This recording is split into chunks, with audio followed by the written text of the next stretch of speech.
ప్రతిరోజు ఉదయం నాన్నే ముందుగా లేచి నిశ్శబ్దంగా బయటికి నడుస్తాడు.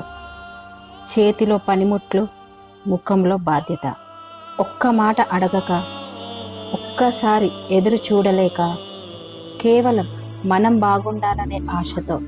అయితే నువ్వేం చేస్తున్నావు? అక్కడ మీ నాన్న చెమటలు కక్కుతుంటే ఇక్కడ నువ్వు ఫోన్లో నవ్వులు పోతావా? అక్కడ మీ నాన్న ఆకలితో పనిచేస్తుంటే ఇక్కడ నువ్వు గేమ్లో లైఫ్ల కోసం కేకలు వేస్తావా? ఒక్కడి గుర్తుపెట్టుకో, గేమ్ ఓడిపోతే మళ్ళీ ఆడచ్చు, కానీ నీ కోసం కష్టపడే నీ తండ్రి ఓడిపోతే జీవితంలో ఆ స్థానం ఎప్పటికీ ఖాళీగానే ఉంటుంది.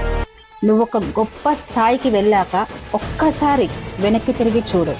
నీ తండ్రి కష్టపడ్డప్పుడు వచ్చిన చెమట నిగనిగలాడుతూ ఉంటుంది.